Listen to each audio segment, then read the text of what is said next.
I think we have a very well-read class here, so I don't need to go through all the details very well. Okay. Four things: flow. Let's go in order: pressure, flow, volume, time. These are the four variables by which everything in the ventilator is seen, judged. What do we use it for? See what the mode is. Obviously, you have set the mode, you will know. But then, if you look at it from a distance, also you will know what mode it is. Detect auto peak, determine synchrony, very important. I talk about synchrony, asynchrony, and dysynchrony towards the end. Adjust the trigger levels, measure workup breathing, adjust tidal volume, minimize over distension. I told you why we should do that. Assess the effect of bronchodilators, detect equipment malfunctions, and determine the appropriate level of PV. This is based on the phases of the respiratory cycle, and there are four phases of the ventilatory cycle. What starts the breath? That is trigger. What triggers the breath effectively? Once the breath is triggered, the machine will give a gas flow. The flow will be fixed flow or variable flow depending on which mode you have selected.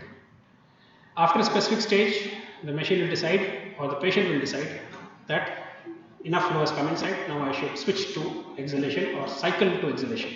That is called cycling, moving from inhalation to exhalation, where the inspiratory valve is closed, expiratory valve opens, everything comes out passive. And there's an expiratory phase, which is a passive phase. So the waveforms which you see, there are two types: scalars and loops. Scalars, pressure versus time, flow versus time, volume versus time. So pressure is upside down. Coming to the lowermost, pressure versus time. So pressure in the y-axis, time always in the x-axis. Time is always in the x-axis. Flow versus time. Flow is the only part of the curve which has above and below, positive and negative deflection. What does the positive and the negative part mean? Towards the patient, away from the patient. Remember it like that. That will be important when I talk about leak and when I talk about other things. So, towards and away from the patient. Towards the patient is a positive one, away from the patient is a negative. That is, exhalatory phase is a negative. Okay.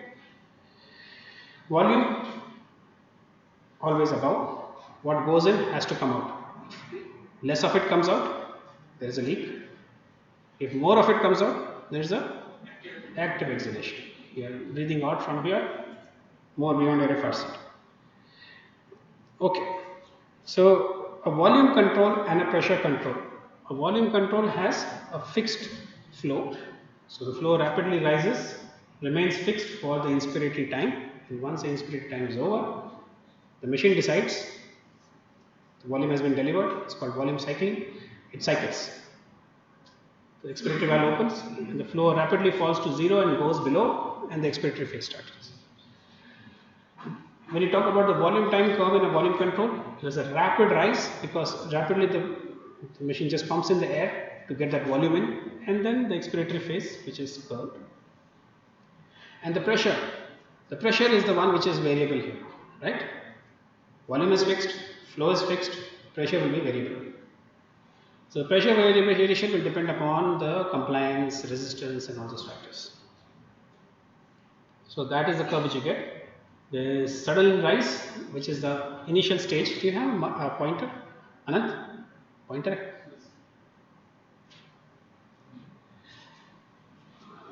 I'm sure all of you know it, but since I have been asked to take a class, I have to show it.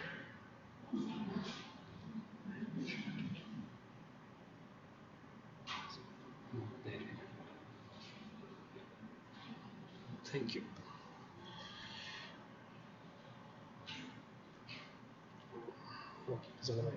So there's a rapid rise, which is the amount of pressure required to overcome the initial resistance of the upper airway, the tubing and the upper airway. This part corresponds to that. Once it goes into the thoracic cavity, इसमें क्या बनाई थी? Green है. Once it goes into the thoracic cavity, it has this relatively gentle curve. This is a slightly concave kind of a curve, meaning over and it reaches up to a peak pressure. If you have not set a pause, then there will be no plateau, and then at the end of expiration it will just come down to the baseline. In pressure control, it is pressure control. Pressure is the fixed variable. Flow is decelerating flow, okay, and the volume will depend upon the compliance. So the flow is decelerating, it's not a fixed flow, it rapidly rises and then it is gradually reduces during the inspirated cycle. Now this is pressure control is more like our normal breathing. When we breathe initially, our initial flow is very fast. As the intrathoracic pressure increases, the pressure gradient for the flow to come inside reduces. It starts to drop. That's the way we breathe. So that's why a pressure control is more physiological kind of way of ventilation, because it mimics the way we normally breathe. So we reach a peak inspiratory flow rate, and after that the lung is already expanded, there is no further capacity for the flow to come in, so the flow will rapidly drop, and here after a specific period of time cycling, it will go on to an expiratory phase. Volume will be variable depending on the compliance, better compliance, higher volumes, low compliance, very poor volumes. Pressure will rapidly rise to a fixed level and continue to remain throughout the phase of the breathing. So this is talking about pressure time growth in a spontaneous versus mechanically ventilated patient. What is the difference here? We see an inspiratory effort or a notch. An inspiratory effort is a negative effort. Why is it below the baseline? Negative pressure, yes. So before the inspiratory phase, the air is sucked in. Okay, so there's a negative notch, there's a drop in the pressure because some amount of air was sucked in, and then there is an expiratory. This acts as a trigger. So every time you see this negative deflection, you know that there's a pressure trigger which has been set in, which allows the air to come inside. What are the kinds of trigger that you know of? Pressure trigger, flow trigger, time trigger, neural trigger. Neural trigger is in now. There is a slight difference between the pressure time curve in volume and pressure ventilation. In pressure time, the pressure remains fixed. In volume control, it rapidly rises to a peak pressure and then it will fall. Triggering is shown by negative deflection. Why is this above the baseline? Peak. Okay, correct. You know everything. So let's not. Flow, we showed you the stress index here is 1. Correct. If the flow is set too low, there will be some scalloping towards the end, where there is an upward spike and then there is a scalloping downwards. It's like initially above and then below. It's like an S. That is flow set too low. These are the components of the pressure time: peak inspiratory flow rate, peak inspiratory pressure, sorry. And then once, if you set a inspiratory pause time. So what is an inspiratory pause? Means both the valves are closed and the system is allowed to, the intrathoracic pressures are allowed to calibrate with the ventilator. So those alveoli which open up slowly, different time constant, will open up over a period of time and the pressure will get distributed to those alveoli. So that's why there's a drop. You see there's a drop. The drop is because of redistribution of pressure to more alveoli which have been opened up. So since more alveoli open up, there will be a drop, and that will be the true estimate or an estimate of the alveolar pressure, and that's what we are trying to measure. The plateau pressure is an estimate of the alveolar pressure. When we have increased airway resistance, what's going to happen? The peak pressures is going to go high, the plateau pressure is going to remain the same. So the difference between the peak and the plateau increases. When we have poor compliance, both the peak and plateau will increase, but the difference between the peak and plateau will be small. Means very less amount of alveoli are recruitable. You see, there is not much of a drop between the peak and the plateau. There is no redistribution because there was no recruitment, because the compliance is poor.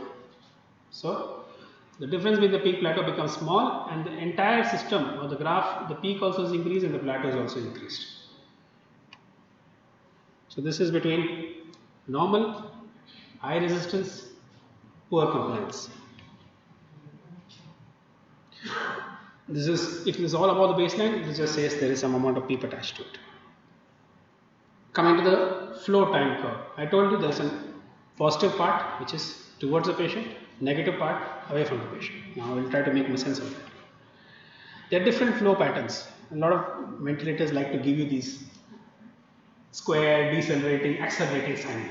Till date I couldn't understand why this is given. We are more concerned with square and decelerating. The decelerating waveform is, as I told you, pressure, or it is more physiological, effectively more physiological. There are certain ventilators which tell you that even in volume control we can have decelerating waveform. So effectively they are following that pressure algorithm for a volume, really. A mechanical versus spontaneous breath. A mechanical breath will have a fixed flow. Spontaneous obviously is the way we breathe, it will be variation. The flow will increase to a peak inspiratory flow, will remain in a volume control at the same fixed flow till the inspiratory time is over, and then there will be exhalation.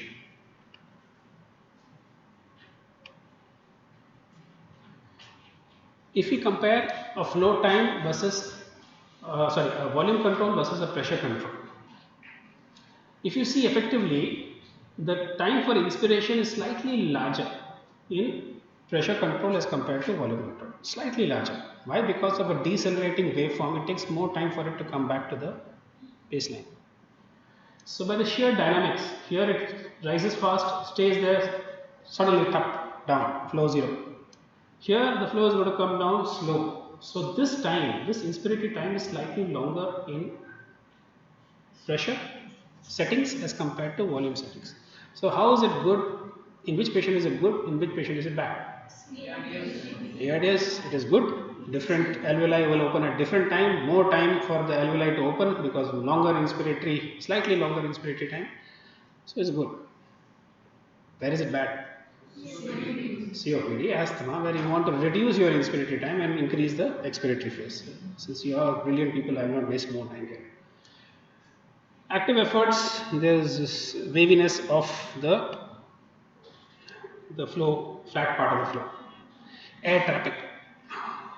Now we are coming to the positive negative deflection part. Air trapping means some amount of air is not coming back. It's remaining in the lungs during exhalation. That is air trapping, right? Before the next inspiration, the entire exhalation was not complete. This is air trapping. So which part of the phase of the flow we are going to be seeing? The expiratory part of the phase. So the expiratory flow will not reach the baseline before the second inspiratory effort starts.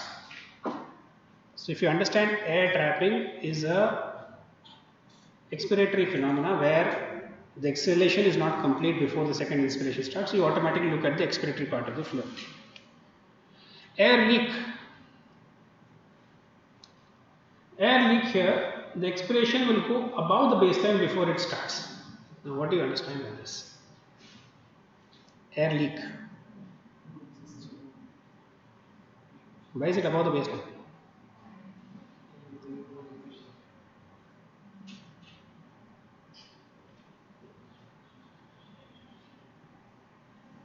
बताओ?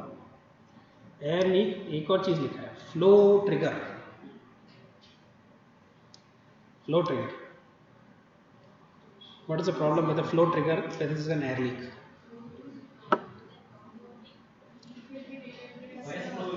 See, what is a flow trigger? Flow trigger is a constant bias flow roaming in the circuit. Whenever there is an inspiratory effort, some of the bias flow is sucked into the patient. As is happening here, some amount is sucked into the patient. So there is a drop in that total volume or the flow of that which is going inside, and that will the ventilator senses as an effort. When there is an air leak with a flow trigger, what's going to happen? There is a constant disappearance. So there will be a lot of needless triggering. So a flow trigger will not be very useful when there is an air leak. You may have to go on to a pressure trigger. Okay. Air leak conditions are one such condition where you prefer a pressure trigger as compared to a flow trigger.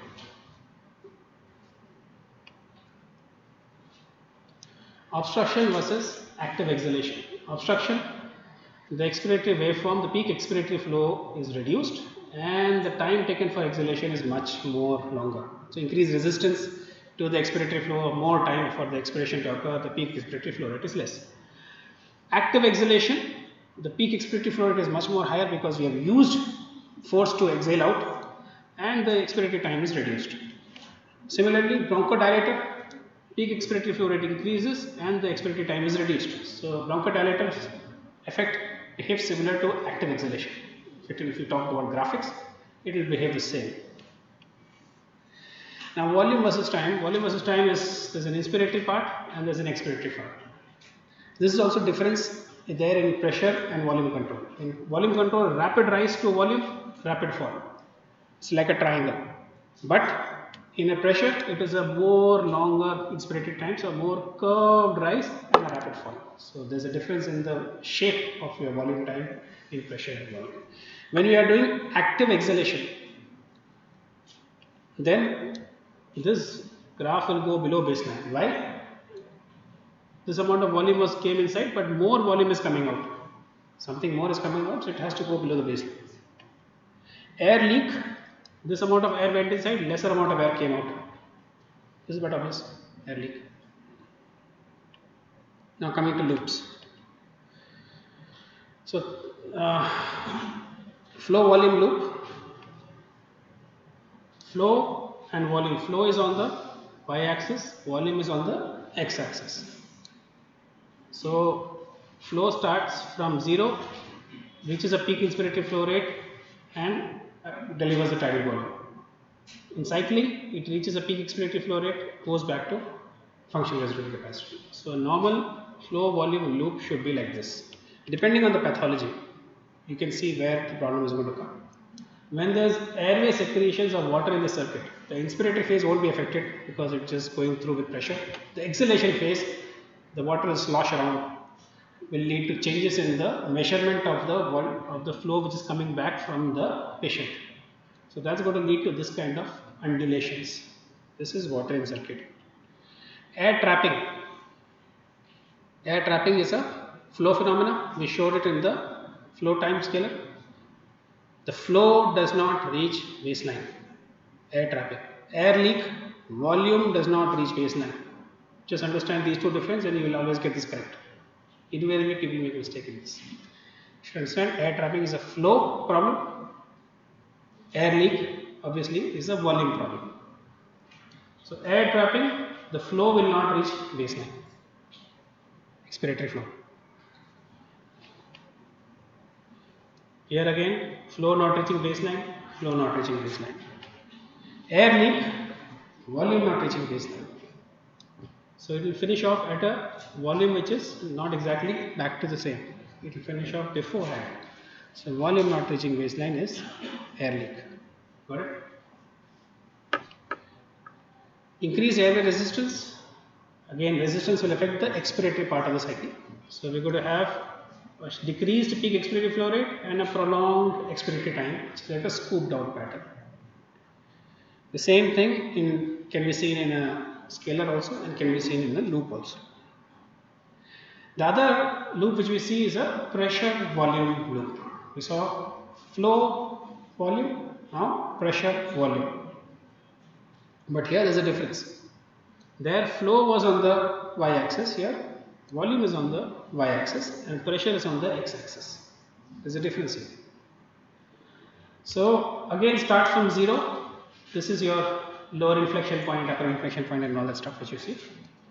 So pressure increases, then rapidly with the smaller rise in pressures, large volume increasing is occur. So that says that there is active recruitment part of the phase is going on. And beyond this phase again it becomes leaked out, that's upper inflection point. Beyond this there is no much recruitment, rather there is over discharge. And the reverse comes during exhalation. So types of breath, control breath, assisted breath, there is this small triangle. What is the small triangle? This is considered to be the trigger work of breathing.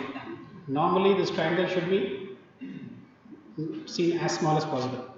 The bigger the triangle, more is the trigger work of breathing. You have to set the trigger settings accordingly. If there is air trapping, you have to give some amount of extrinsic peak to improve the trigger settings.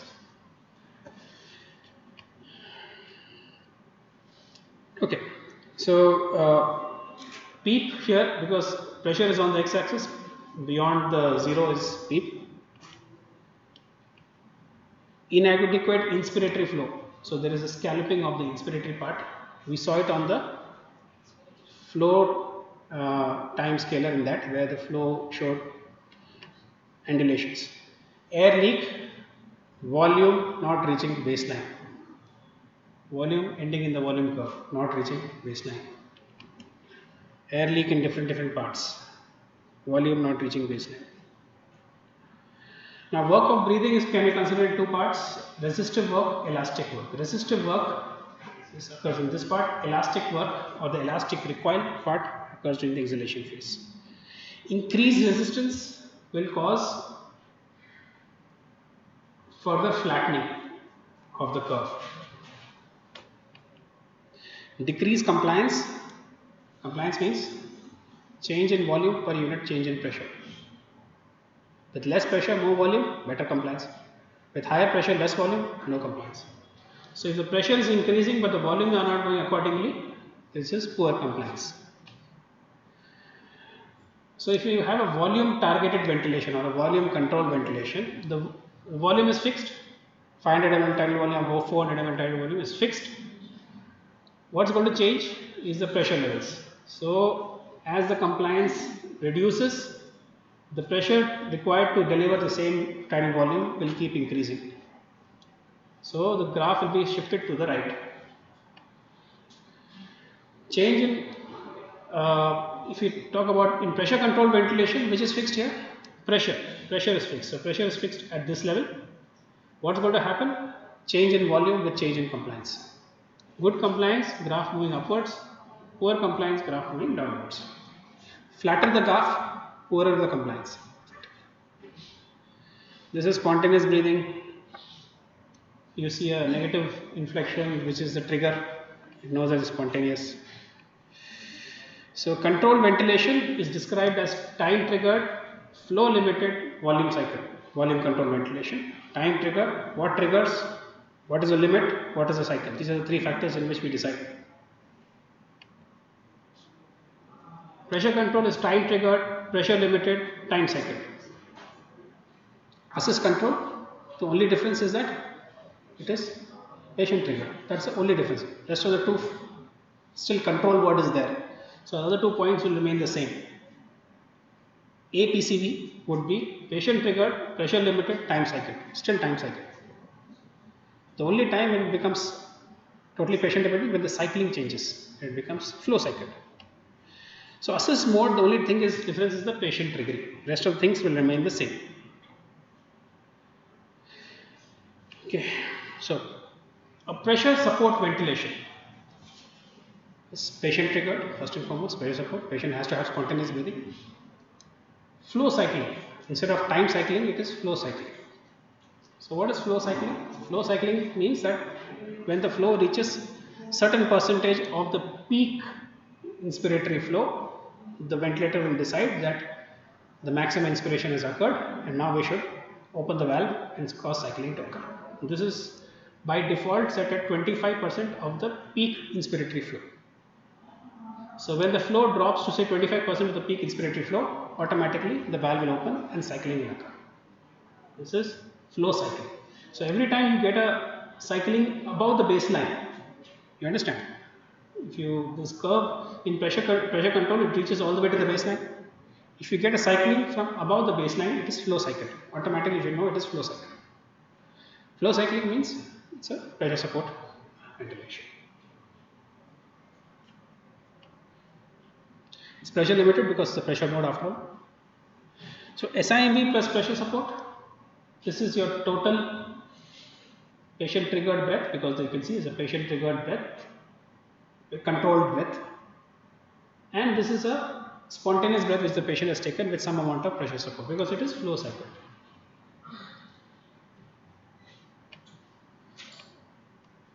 What would you see in a SIMV pressure control plus pressure support? How different will be this graph? In this controlled breath, the flow will reach to the baseline, but in a spontaneous breath, the flow will cycle from here. So you know it is pressure control plus pressure support. CPAP is basically just spontaneous breathing above a specific baseline. That's CPAP, nothing much. Now, ventilator asynchrony, how to identify. What is asynchrony? It's a mismatch between the efforts and the ventilatory support delivered during the ventilation. So, you need X amount, the ventilator is giving anything other than X. That is asynchrony. It could be very subtle, or it could be overtly patient can be fighting the ventilator. So, the various 4 aspects which I said, trigger, flow, cycling, these are the various places where the asynchrony can occur. There are 2 aspects to this.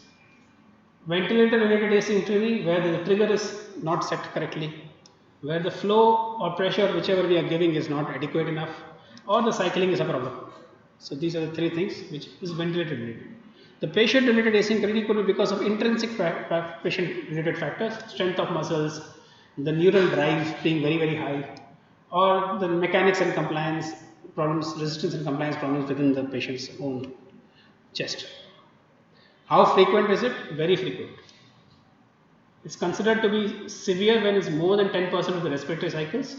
It occurs in almost 1/4 of the intubated patients and almost 50% of the patient on NIV. So that kind of asynchrony is always there. So you have an asynchrony index. Okay. If it's less than 10%, very good. More than 10%, it's a problem. What does it cause? It causes increased work of breathing. It causes patient to fight the ventilator. It causes tachycardia, hypertension, hypoxia, zone 1 phenomena, desaturation, all this mess. Training obviously will improve identification. So the asynchrony index which I was talking about was number of asynchrony events upon the number of normal breaths plus the number of asynchronous breaths. This is the total number of breaths, which may be normal plus asynchronous, and the numerator being the number of asynchronous breaths multiplied by 100. So these are 3 basic areas of asynchrony: triggering, flow, cycling. Let's talk about triggering asynchrony. Poor trigger set will lead to triggering asynchrony. What could be those reasons? You have trigger delay, double triggering, reverse triggering. I'll tell you what else. Missed triggering, auto triggering. So these are the different trigger related problems. Trigger delay, you have set the trigger, but the patient has tried to take an effort, it has crossed the trigger, but it takes some more time for the flow to be delivered. So there is some amount of problem. So if you have given an example, pressure triggering versus flow triggering. Why is flow triggering considered to be better? Because a small delay in delivery of flow does not occur. A flow triggering, every time you trigger, the flow is already going inside. That's the reason why it is triggering in the first place. In pressure triggering, it has to generate an effort against a closed valve. That much effort that the valve opens. There is no flow at that stage. So there is some amount of flow delay. So that's why a flow triggering is more comfortable for the patient as compared to a pressure triggering. Coming to flow asynchrony, inadequate flow, which is either too much or too less. Cycling asynchrony, patient want to exhale, but the ventilator says, "नहीं अभी inhalation चल रहा है," or vice versa.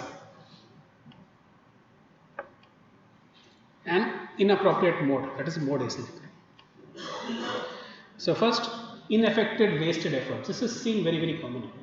So wasted effort is when there is an airway pressure drop, but it is not reaching up to your trigger threshold.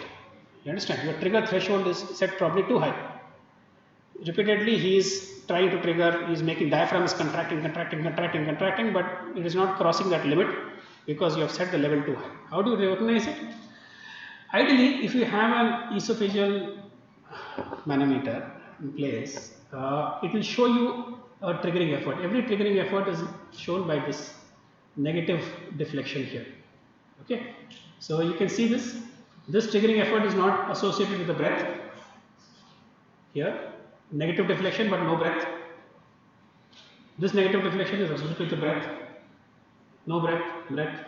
So these negative deflections at different intervals, if you see in a pressure time scaler, which is not associated with the breath, is ineffective triggering.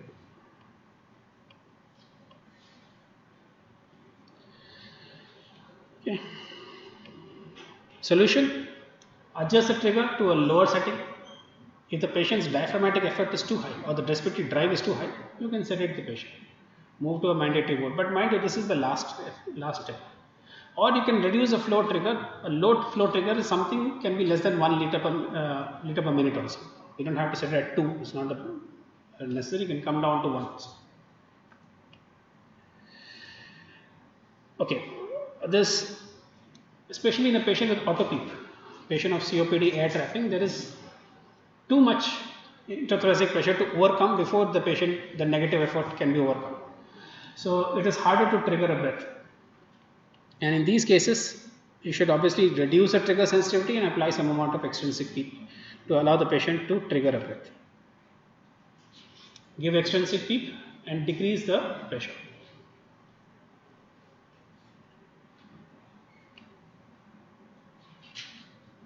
Double triggering. For every triggering, you are getting 2 breaths. Here, double breaths are being triggered off. Every effort leads to double triggering.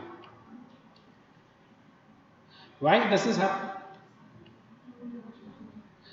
Okay, double triggering is very common during pressure support ventilation. Why? It says that the ventilator has not met the patient's demand for tidal volume. The patient wants more tidal volume, but he is not able to get the demand.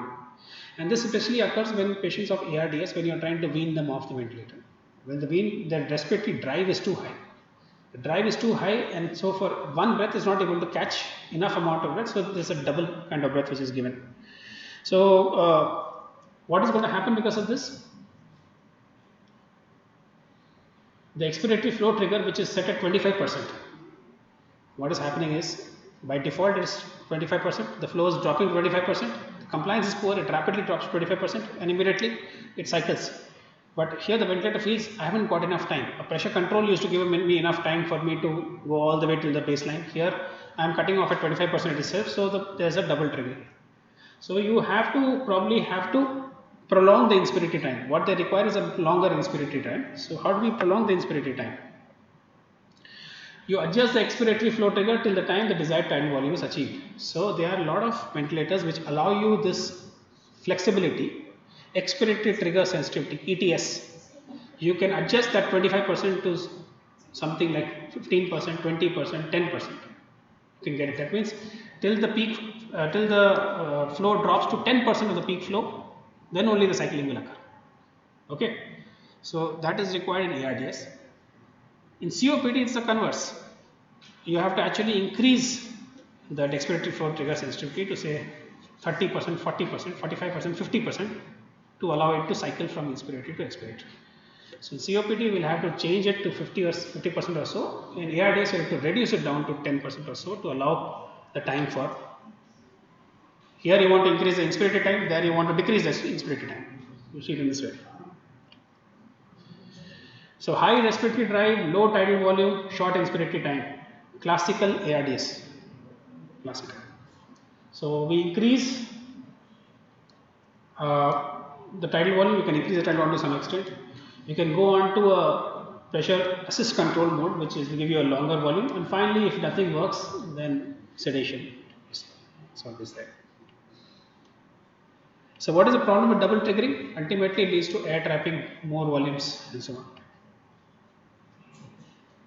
Reverse triggering. Now, reverse triggering is something which is where the ventilator itself will trigger the breath without any efforts by the patient. It is seen in deeply sedated patients. The exact reason for this is not very clear, but you have to keep a close watch on patients who are deeply sedated and paralyzed, and suddenly you see that there is no, obviously there is going to be no negative deflection. Here there is no negative deflection, but suddenly there is another breath which has been given by the ventilator itself. So this is reverse triggering. It can occur at any phase. It causes breath stacking and hyperinflation, and that's going to cause risk for barotrauma, volume trauma, and so on. The solution is to reduce the level of neuromuscular blocking agents in early severe ARDS. Auto triggering is the wrong perception of the machine that there is a trigger by the patient. It is very common in NIV because, especially if you set a flow trigger for NIV, it's going to be a big problem because it's going to constantly have an expiratory leak and it's going to think that yes, the patient has made an effort and there is constant triggering. It's difficult to recognize. Unexplained high respiratory rate could be one of the reasons why you suspect. Absence of airway pressure drop at the beginning of insufflation, and in pressure support, short cycles, rapid breathing. This is auto triggering. A lot of factors will cause auto triggering. Very high sensitivity settings, cardiac oscillations, leak from circuit, leak from chest drain. For example, in a bronchopleural fistula, again there's a leak, constant leak is there. So wherever there is flow loss, auto triggering can occur. Water condensation, large volume of respiratory secretions like bronchiectasis, patient is making efforts, vomiting, swallowing, the machine thinks it's trying to trigger, it gives a breath. Peristalsis in a massive hiatus hernia, muscle contraction because of external pacing. So any kind of movement can lead to auto triggering. Solution is to adjust the trigger at a higher level, obviously. Correct the leak, remove the condensate. Now coming to, this is triggering problems. Now coming to flow. We saw insufficient inspiratory flow. See this? Scooping out. Insufficient. It's not exactly scooping out. It's a S-shaped scooping out. That scooping out was over distension. There's an S-shaped scooping out. It's above first and then goes down like an S. Curl up, curl down. This is insufficient flow. Okay.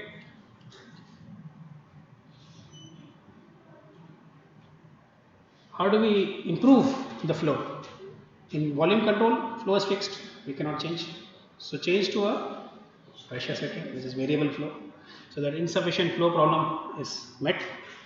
If it is a spontaneous breathing patient, a pressure support is very good. You can achieve whatever you want. Or you can also increase the steepness of the ramp. Suppose you have set something called ramp. That is the rate at which the flow is going to be achieved. The patient requires a very high flow right at the start. That rate is too slow. You can set the ramp much more lesser. Very fast, rapid rise to that peak inspiratory flows you can achieve. You can overcome this insufficient flow. So you can switch to pressure control or pressure support. When there is excessive ventilatory demand, you can, or increased neural drive, you can obviously try to reduce the neural drive and metabolic demand by reducing the cause of it.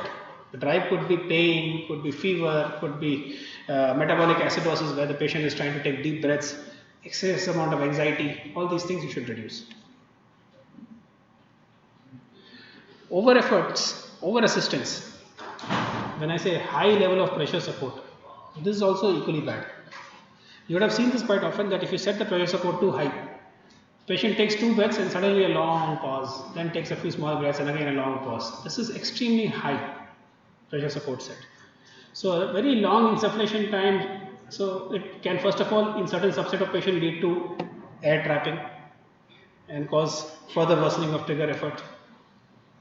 At the same time, excessive efforts of the patient can also cause myotrauma to the diaphragm, volume trauma to the alveoli.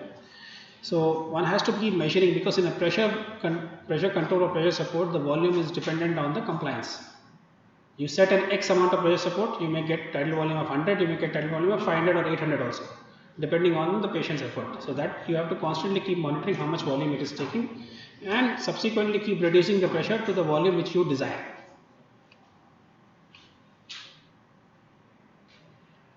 Cycling problems, premature or delayed.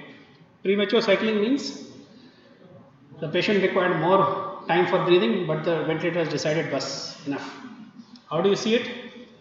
You focus on this. What is happening?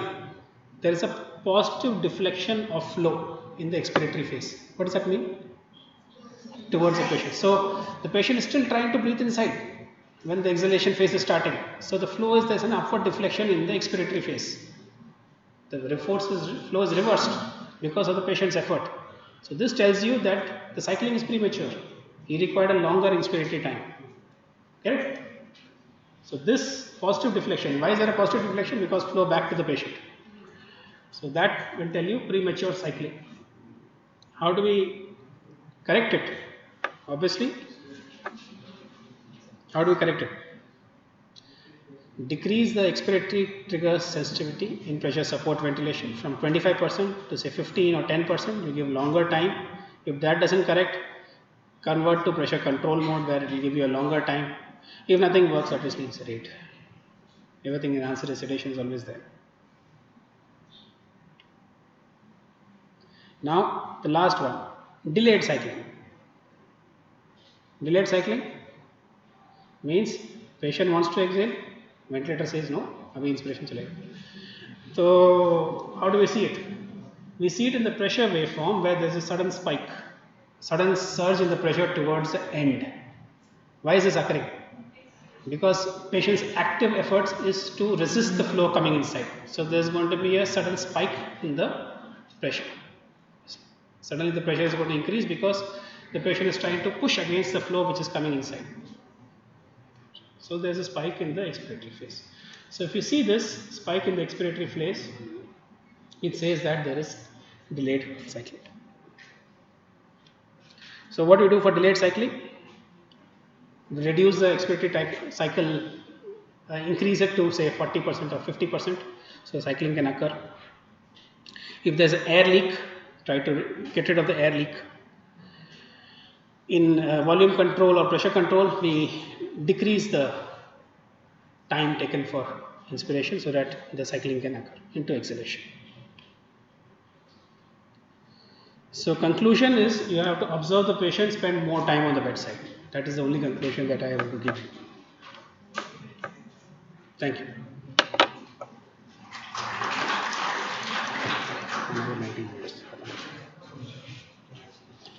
Thank you, sir.